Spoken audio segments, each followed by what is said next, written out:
uns, conhecer outros, né? Temos aqui um grupo no meio de pessoas vindas pela primeira vez. Sejam bem-vindos todos vocês, tá bom? Novamente, é uma honra. Esperamos que vocês se sintam plenamente em casa, à vontade, tá bom? Que seja um ambiente, tudo aqui é feito de uma forma mais simples possível, de forma singela, objetiva, mas com a nossa melhor humanidade. E aí, Rodrigo, ok? Beleza? Tá, agora sim, gravando. Direto para o mundo, traduzido em 347 línguas, né? Transmitindo para outras galáxias, né? Tal. De repente alguém ouve o Evangelho, né? Imagina? Que só eu. Manos, que prazer, que honra, que honra, que honra. Você pode ficar de pé, por favor?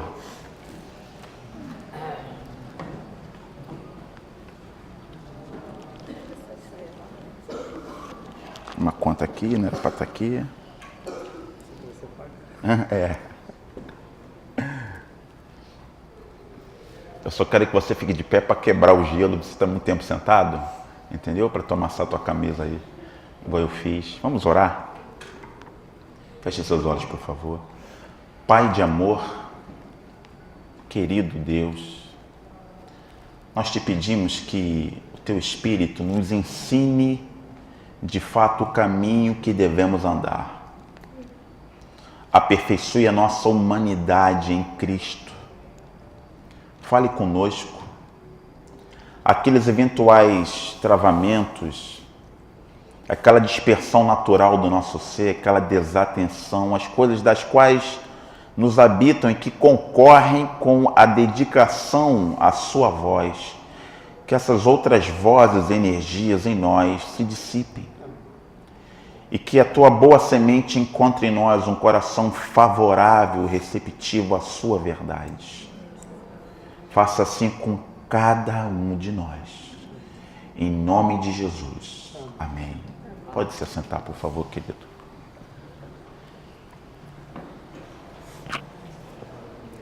Queridos, eu conversava com o Alexandre mais cedo e foi dito aqui algumas outras vezes.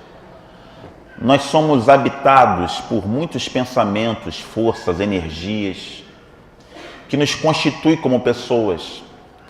Parte dessas forças, pensamentos, energias, influências é da ordem do inconsciente.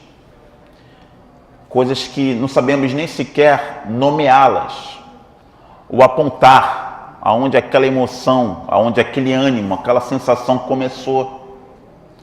E ainda que não saibamos nomeá-las ou identificar em nós, é fato que todas essas forças se exteriorizam no nosso viver.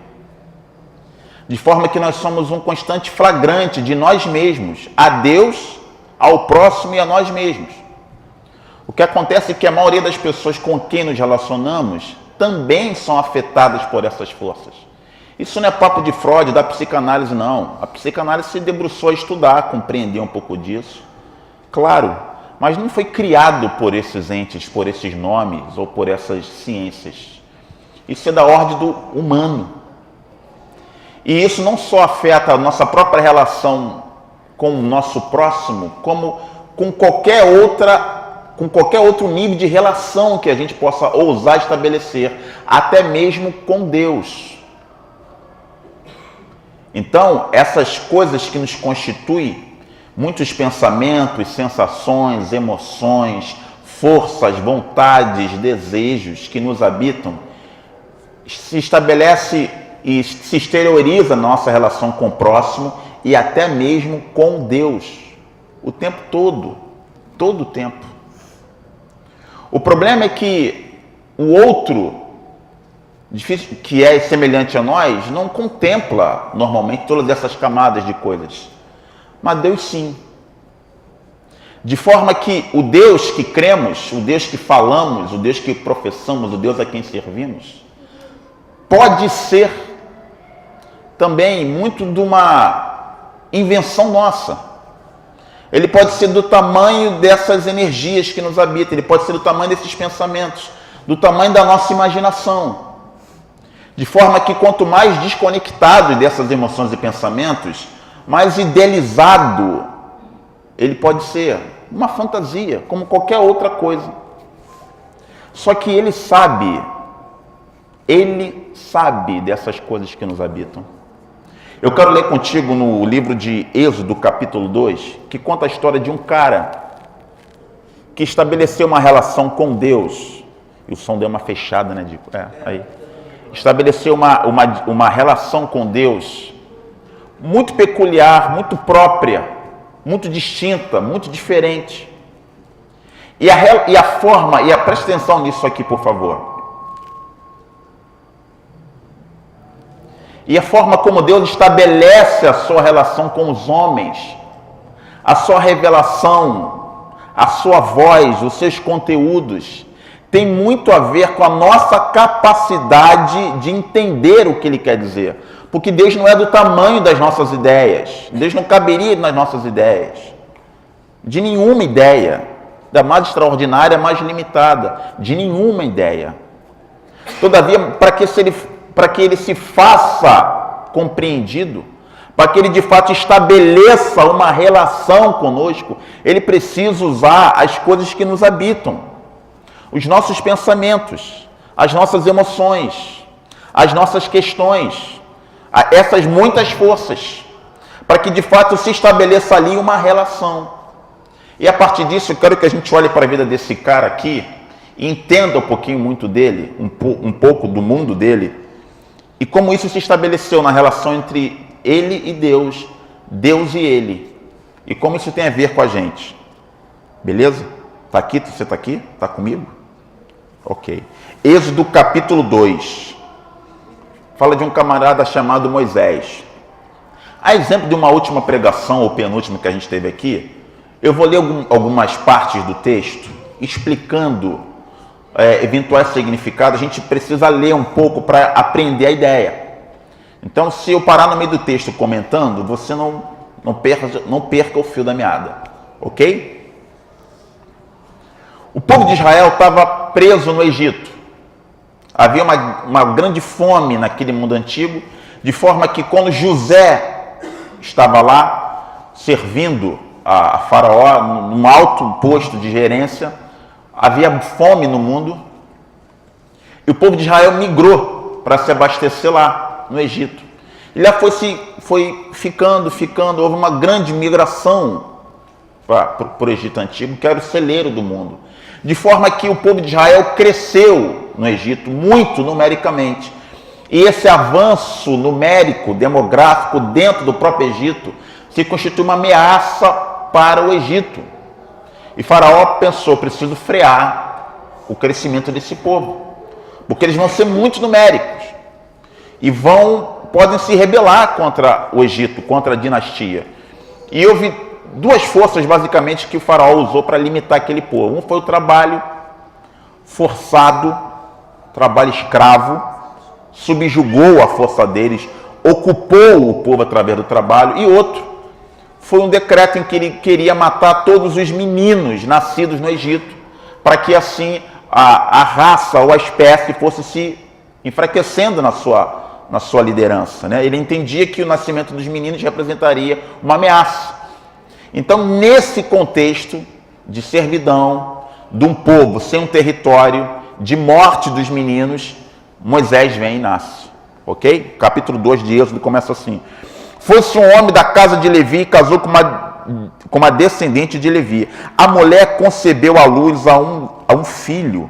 E vendo que ele era formoso, bonito, escondeu o garoto por 3 meses. Não podendo, porém, escondê-lo por mais tempo, tomou um cesto de junco, a imaginação, calefetou com betume e piche, e pondo nele o menino, largou no carriçal à beira do Nilo. Ok? Sua irmã ficou de longe para observar o que haveria de acontecer. Desceu a filha de Faraó para se banhar no rio, e as suas donzelas passeavam pela beira do rio. Vendo ela o cesto no carriçal, enviou a sua criada e tomou. Abrindo, viu a criança. eis que o menino chorava. Teve compaixão dele e disse: este menino é dos hebreus, é judeu. Então disse sua irmã, a filha de Faraó, ela estava de longe observando, não é isso? A malandragem da sobrevivência aqui. Queres que eu vá chamar uma das hebreias que sirva de ama e te crie essa criança? Respondeu a filha de Faraó: vai. Saiu, pois, a moça e chamou a mãe do menino, a mãe do próprio garoto, de Moisés. Então lhe disse a filha de Faraó: leva esse menino contigo, cria-me. Pagar-te-ei o teu salário. A mulher tomou o menino e o criou. A própria mãe criou seu filho Moisés, sendo financiado sob a proteção da filha de Faraó, sem que ela soubesse disso.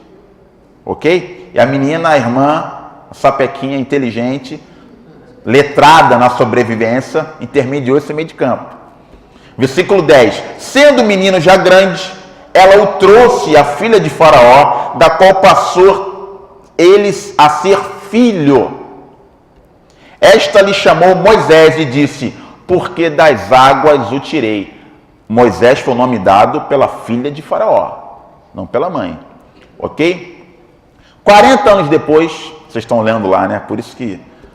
naqueles dias, sendo Moisés já homem, 40 anos, saiu a seus irmãos e viu os seus labores penosos, trabalho, e viu que certo egípcio espancava um hebreu, um do seu povo.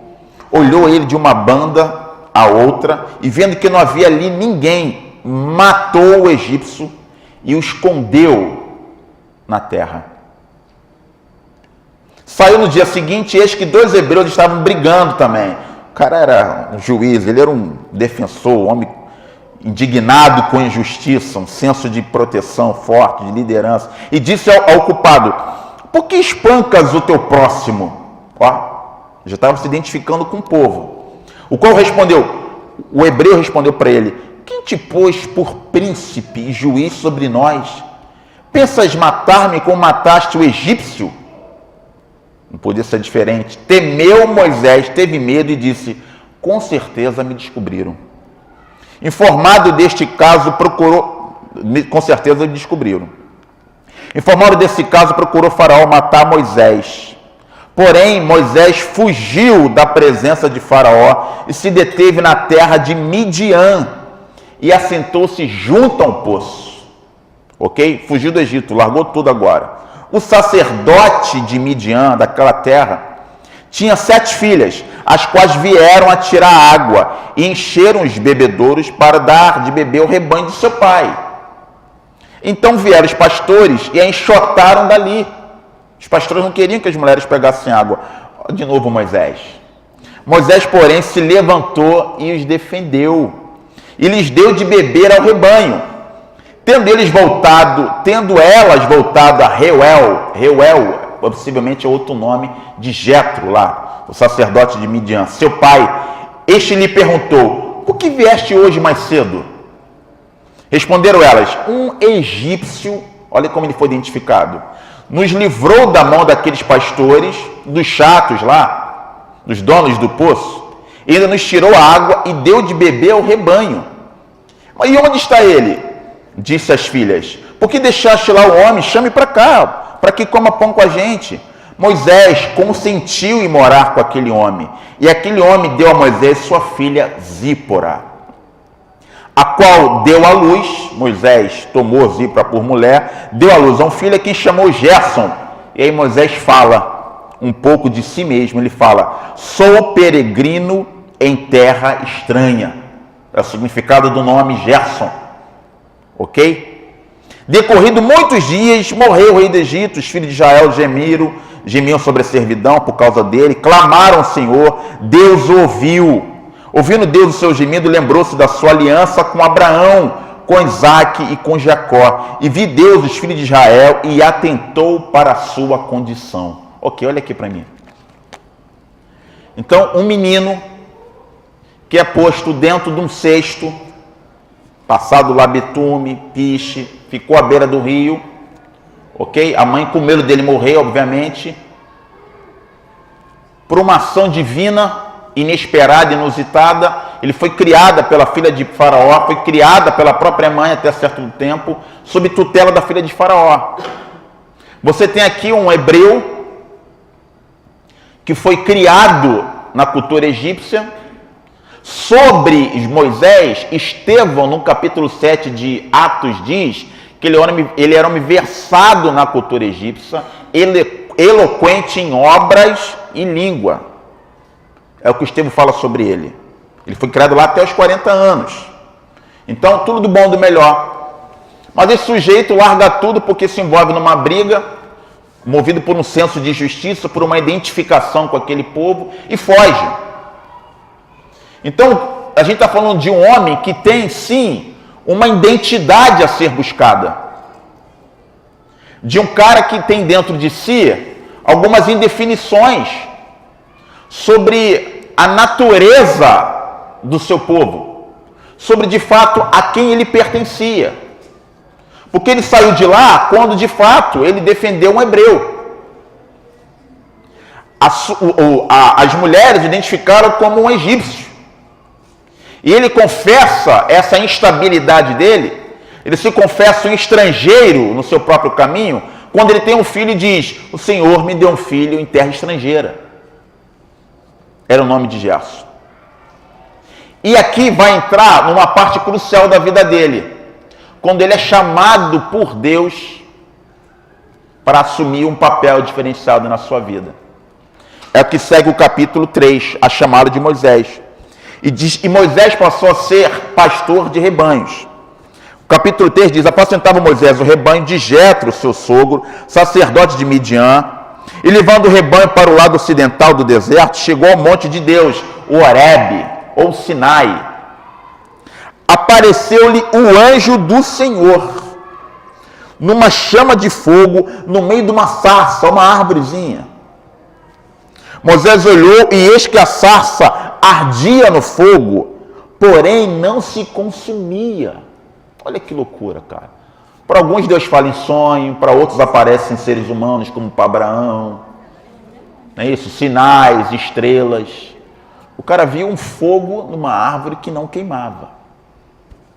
E ele falou, versículo 3, disse Moisés consigo mesmo: irei para lá e verei essa grande maravilha, porque a sarça não se queima. Um misto de curiosidade, medo, indagação, questionamentos. O que é isso? Ele foi ver. Eu disse para alguns, com quem eu conversei um pouco sobre isso, que aquela visão de Moisés equivaleria a uma própria condição da interioridade dele. Deus sabia como chamar a atenção desse cara. Uma sarça, um fogo que não queima. Está ali, é fogo. Mas o que está dentro dele não queima. Moisés tinha inclinações, tinha paixões pelo povo. Tinha um senso de proteção, tinha uma liderança, tinha conhecimento. Todas as possibilidades do mundo ele tinha. Certamente ele pensou, enquanto egípcio, na possibilidade de lidar com aquilo tudo, de herdar, de conhecer o reino de Faraó. Certamente ele conhecia outros deuses, ouvia falar, via sacrifícios, via ritos, via sangue, via mortes, via incensário, via estátuas, via magias, via coisas de toda ordem. Mas ainda assim o cara se conservou judeu, hebreu, sem nem ao menos saber de fato qual o significado daquilo, porque a gente está falando de muito tempo atrás, de um povo preso a um lugar, sem território, mas ainda sem uma identidade. Então é inegável dizer que Moisés tinha um fogo existencial dentro dele. Sabe, uma chamada, alguma coisa que o angustiava. E ele saiu fugido porque matou um homem. E o que ele viu chamou a atenção dele, ele subiu. Deus sabia como chamar a atenção desse indivíduo. Ele subiu, a sarça não se queimava. Vendo o Senhor que ele voltava para ver, Deus do meio da sarça, versículo 4, chamou e disse: Moisés, Moisés. Ele respondeu: eis-me aqui. Deus continuou: não te chegues para cá. E o que vai acontecer?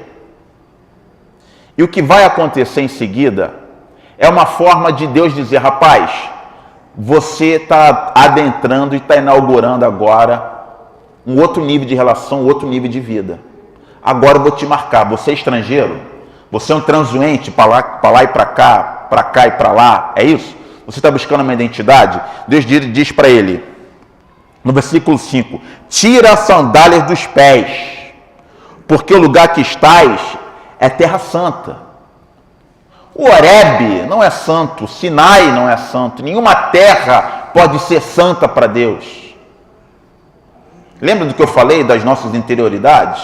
Se a gente não se considerar humano e não perceber que toda a nossa percepção acerca da nossa volta é determinada por aqueles pensamentos, forças inconscientes que nos habitam, a gente vai santificar a história de Moisés, como a gente fez muito tempo atrás, e vai perder o conteúdo dessas coisas. A ideia de tirar os pés servia apenas, unicamente para Moisés. Era a forma de dizer, rapaz, reverencie esse momento. Você está chegando num patamar de experiência agora que eu quero te marcar. Você precisa de algumas coisas que diga para você que daqui para frente vai ser diferente. Era uma forma de dizer a Moisés, esse momento é diferenciado para você. Não a terra do Horebe. Não havia nada de santo na terra, naquele pó, naquela geografia, não. O que Deus estava trazendo era o significado daquele encontro para ele, Moisés. Tira a terra, tira a sandália dos pés, porque o lugar que estás é santo. E disse mais, eu sou o Deus de teu pai, o Deus de Abraão, o Deus de Isaque, o Deus de Jacó. Moisés escondeu o rosto porque temeu olhar para Deus. Disse aí no Senhor, certamente eu vi a aflição do meu povo que está no Egito, vi o seu clamor, seus exatores, conheço o sofrimento. Eu desci para livrar da mão dos egípcios, para subir daquela terra que mana leite e mel, dos heteus. Aí ele fala do povo todo, ok? No 9 ele diz que o clamor dos filhos de Israel chegou até mim, também vejo a opressão com que os egípcios oprimem ele. Vem agora, o 10, eu te enviarei a Faraó para que tires o meu povo, o filho de Israel, do Egito. Tudo que o cara não queria, mano. Ele fugindo de lá, veio de lá. Os judeus não o receberam como tal, ele não podia se identificar como tal, não sabia se seria aceito como tal. O Egito ele já conhecia e não queria. E Deus fala, vai lá que eu vou tirar aquele povo do Egito. Então disse Moisés a Deus, ele é honesto, isso é maravilhoso, cara. Não tem máscara, tem performance. Quem sou eu para ir a Faraó e tirar do Egito os filhos de Israel? Quem sou eu para ir lá e tirar os filhos de Israel? Isso aqui não é auto-vitimização, retórica não. Ele de fato não se via capaz disso. Mas quem poderia se ver capaz disso? Quem seria capaz de falar, não, beleza, café pequeno, vou lá, resolvo, e a gente continua. Não vejo a hora, até que enfim, né? Claro que sou eu vou lá. Óbvio que não. Deus lhe respondeu, eu serei contigo, este será o sinal que te enviarei para o povo, servireis a Deus neste monte. Deus começa a estabelecer uma relação com ele. E aí tem uma história, olha aqui para mim, do cajado, passa os sinais miraculosos ou milagrosos. Moisés precisava, na consciência dele, de garantias da manifestação desse poder. Porque ele falou, como é que eu vou chegar lá sem nada? Né? Com a mão vazia, aí alguns sinais se estabelecem. Deus fala, rapaz, mete a mão aí no teu peito, dentro da roupa, viu? Tira, tá branca agora como de um leproso. Coloca dentro da camisa de novo, dentro do teu casaco Armani aí. Tirou, tá branca, agora tá curado. Beleza, ele falou, sinais milagrosos. Vai dizer, Moisés, o sobrenatural vai te acompanhar, eu estou contigo. O que você tem na mão aí? Um cajado, beleza. Vai operar milagre com ele. Se estabelece aqui algumas garantias do trato. E Moisés, atônito, apavorado, falando, maldita hora que eu subi no monte. Nunca mais vejo sarças. Não é? Para tudo, querendo fugir, óbvio. Na boa, eu não queria estar com esse cara, não. Aí Moisés fala assim, disse Deus a Moisés, Moisés perguntou no 13, disse Moisés a Deus, eis que quando eu vier aos filhos de Israel, lhes disser, o Deus dos vossos pais me enviou a vós outros, e eles me perguntaram qual é o teu nome, o que eu vou dizer? Você lembra que Deus se apresentou a ele dizendo já, Moisés, eu sou Deus dos teus pais, Deus de Abraão, Deus de Jacó. Não é isso? E essa fala de Deus era comum no Velho Testamento. A gente leu muito isso, se a gente for bem do Gênesis para cá. Mas agora Deus fala, tá bom, Moisés, eu vou lá, mas e aí? Vão me perguntar em nome de quem você está fazendo isso? O cara está honestamente duvidoso. Disse Deus a Moisés, eu sou o que sou. Disse mais, assim dirás ao filho de Israel, eu sou, me enviou a vós outros. Quando ele diz eu sou o que sou, equivaleria dizer, Moisés, eu sou aquele que é. Tudo que tem origem em mim. Ele está falando de origens, de autodeterminação, de um Deus sublime e poderoso, para um cara que tinha dúvida sobre a natureza da sua própria vida, no sentido de missão, no sentido de não identificação. E a revelação de Deus para Moisés vai de encontro, ou ao encontro justamente daquele que ele carrega como definição no seu coração, quando ele diz, Moisés, eu sou, rapaz. Você não sabe se é, você não tem dúvida se é. Você não sabe nem mesmo o que vai conseguir fazer. Mas eu quero te dizer o seguinte, eu sou, Moisés, não você. E se estabelece outra coisa, ele diz assim, disse Deus ainda mais a Moisés, assim dirá aos filhos de Israel, o Senhor, o Deus de vossos pais, o Deus de Abraão, o Deus de Isaac, tem lembrado das gerações e tal, e acontece. Agora, ok. Essa é a base da relação desse sujeito. Um cara foi salvo por um milagre de Deus, por uma expertise divina da sua irmã, da sua mãe. Um cara que é criado até os 40 anos como egípcio, não se identifica com aquilo tudo, um dia age com senso de justiça, mata um egípcio para ajudar um judeu, é denunciado pelo próprio judeu acerca do que fez, vai em terra estrangeira, casa, tem um filho, ele reconhece que está numa terra que não é dele, e um cara que passa muitas horas sozinhos, consigo mesmo, pastoreando ovelhas. Moisés tinha um senso de cuidado, porque imagina que matar um homem para defender o outro, ajudar as moças no poço, sair fugindo para defender de sua vida, ter amor para cuidar de animais, o cara tinha algum afeto e consciência dentro dele. Mas um ser ainda em estado de ebulição. Um carinha igual a gente, com muitas incertezas, com muitas dúvidas. Eu estou falando de um tempo, gente, onde não havia Bíblia para se consultar. Não havia endereços para se cultuar. Não havia grupos formados de pessoas para sentar e confessar as coisas sobre Deus. De um povo que ainda não tinha território, não tinha um rei sobre si, não tinha uma identidade. E de um cara que sofria por isso, certamente, porque Deus não escolheu à toa.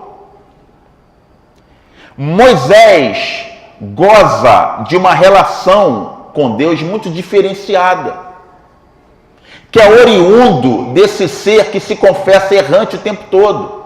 Quando ele vai falar com Moisés a primeira vez, ele admite, eu não sei falar. E Deus fala, rapaz, chama Arão, teu irmão, que ele vai falar por você. E Deus fala uma coisa para ele que não falou para nenhum outro homem. Fala, Moisés, você vai ser como Deus sobre Arão, e ele vai ser o teu profeta. O que você falar, ele vai dizer. E quando Deus fala a primeira vez para Faraó, para deixar o povo ir, e Deus fala, fale, mas ele não vai deixar você ir. Faraó endurece o trabalho. Mais ainda sobre Israel, fala, o povo quer sair porque está tendo tempo de pensar e de imaginar. Mais trabalho neles, porque eu não quero que eles fiquem pensando em liberdade. E Moisés chega para Deus e fala, Senhor, manda outro. Sou eu mesmo. Ele está na missão, cumprindo, fazendo, mas duvidoso, honestamente equivocado. Ele tem dúvida acerca da sua missão. Fala assim, vai com outro que esse negócio não é para mim não. Moisés, aí Deus diz, você vai ser como Deus para Faraó e Arão vai ser o seu profeta. Fala! E ao longo de todo o Êxodo, Número, Levítico, Deuteronômio, a fala de Moisés se confunde com a fala do próprio Deus. Deus fala por ele o tempo todo. E diz no livro que em Israel não houve outro profeta ou líder como Moisés. Moisés era distinto e peculiar. A tenda dele não ficava junto dos demais. E a Bíblia diz que todo o povo via a nuvem do próprio Deus descer sobre a tenda de Moisés. E Josué ficava na porta.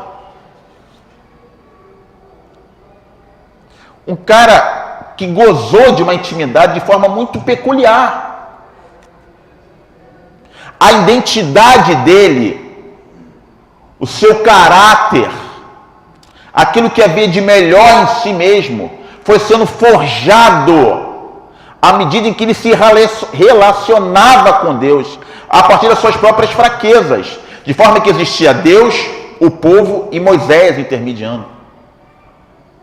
Talvez a primeira grande figura que aponta para o próprio Cristo como intermediador entre Deus e os homens. Esse garoto que chorou na beira de um rio, num berço improvisado de junco, de bambu, de tudo, de drywall, de gesso, fibra de carbono magnético, de Marte. Tô brincando, não tem a mínima ideia. Entendeu? Esse sujeitinho que dizia não sei falar, sou pesado em línguas. O tempo todo botando objeções, de Deus falar, Moisés, e a paciência, o trato de Deus com o cara. Quem criou a língua, Moisés? Quem criou o mudo? Quem criou quem sabe falar? Quem criou quem não sabe falar? Não sou eu que sou, de forma que fora de mim nada é. Por que você tem tanto medo? Vamos lá. E ele vai se estabelecendo numa relação com Deus, ele vai criando a sua liderança à medida que ele se confessa errante, fraco. Deus vai legitimando a própria pessoa dele. Deus vai legitimando a própria pessoa dele. Moisés fala de um ser humano como nós, que você pode se relacionar com os mandamentos de Deus, você pode se relacionar com a glória de Deus, aqui, simbolicamente, nuvem, fogo, um campo místico como nenhum outro. Moisés dá belos filmes, porque é de um cenário assim, rocambolesco, trovões, monte tremendo, né? O próprio texto diz que Moisés falou com Deus como Deus falava com Moisés face a face, como fala com um amigo. Sabe, muitas pirações, muitas viagens, sobe e desce do morro, faz tábua, quebra, sobe de novo, vou matar o povo. Não, Senhor, tu tira do Egito para que eles morram, por causa de você eu vou, Moisés. Uma relação muito próxima, muito fogo, símbolo, fumaças, terror, monte tremendo, trovões, gente morrendo, sabe? Ali muito, muito pessoal.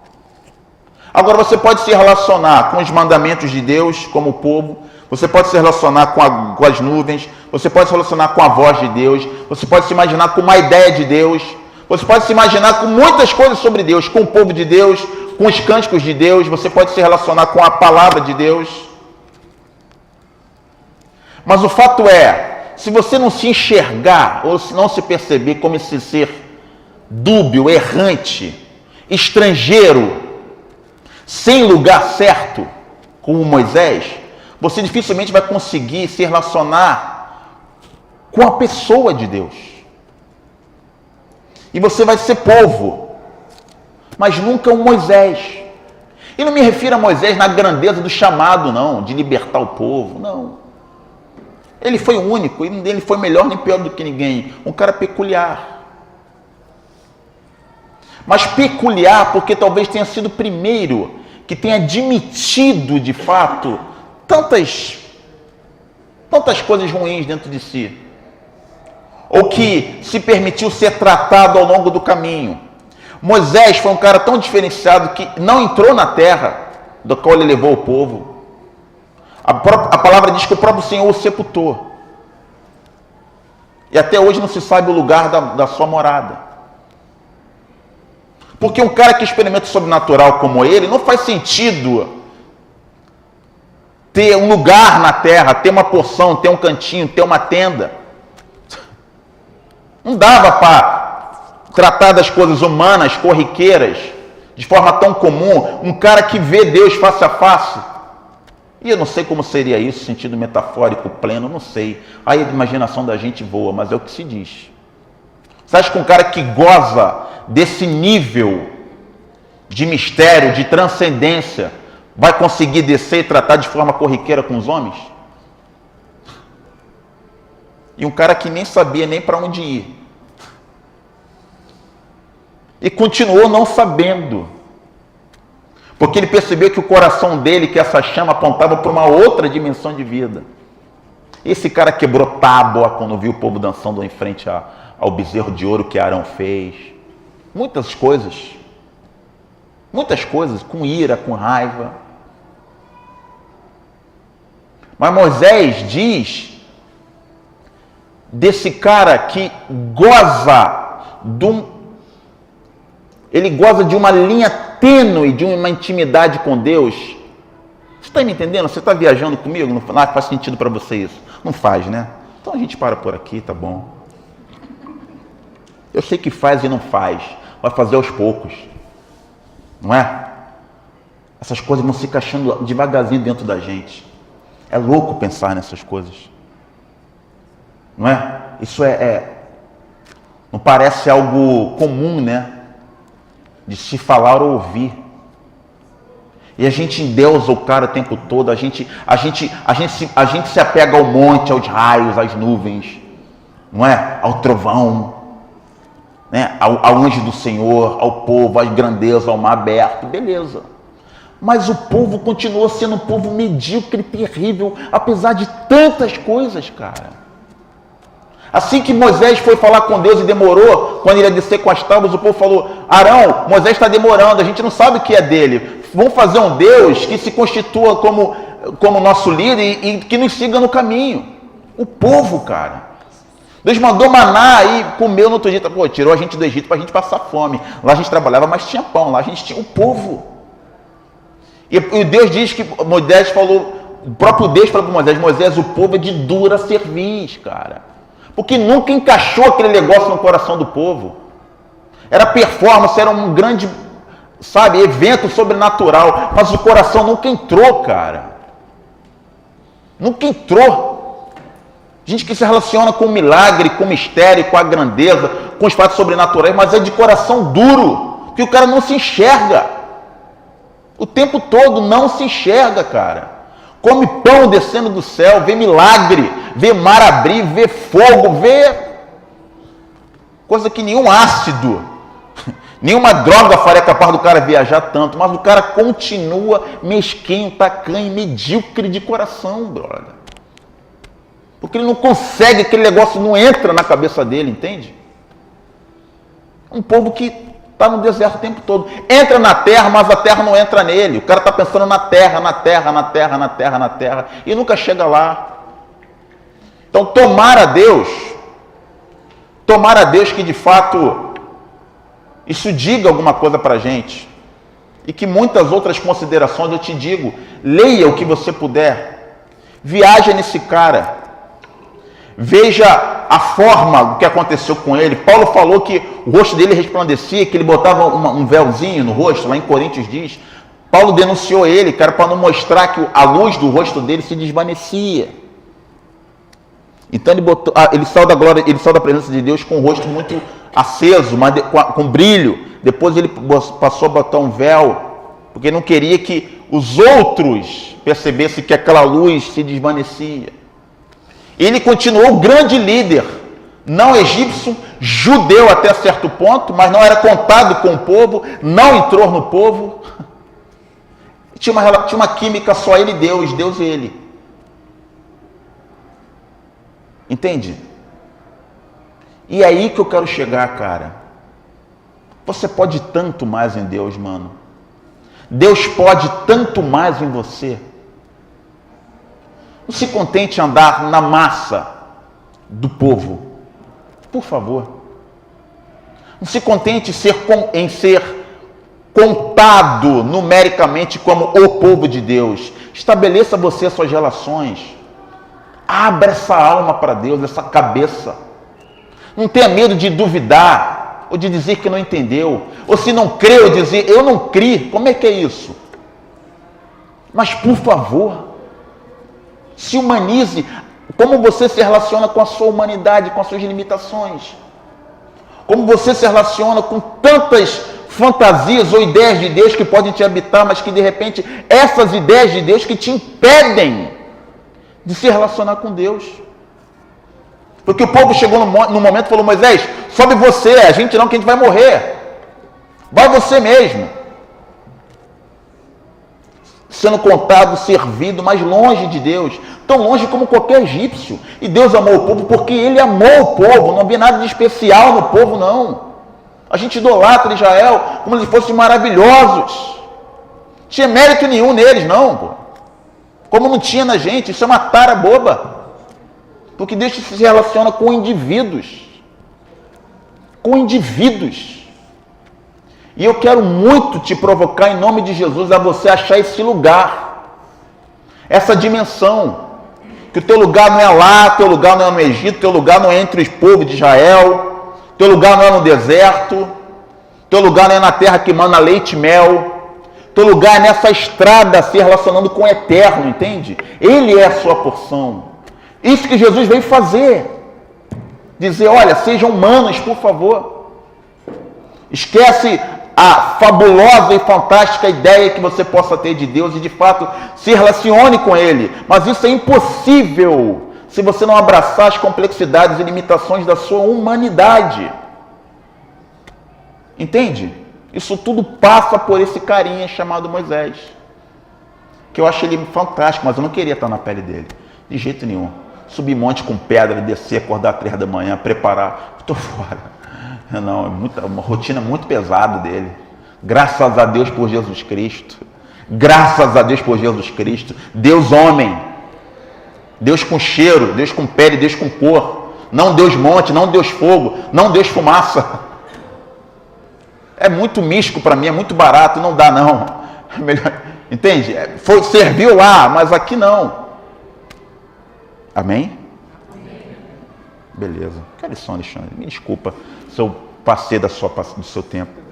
5 para as 8, tá legal. Show de bola. Me permita, obrigado, mano. Me permita fazer uma oração, mais uma. Pode ficar sentadinho.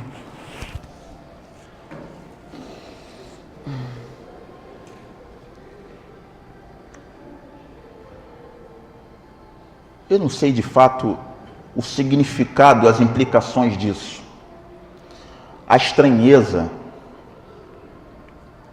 ou o sentido disso. E você não tem que dizer isso para mim. Tu é livre para crer em tudo e para crer em nada também. O Senhor é contigo assim como você está.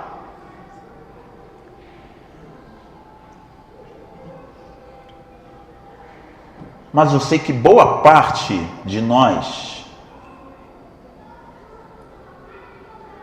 recebeu uma ideia de vida, de Deus, errada.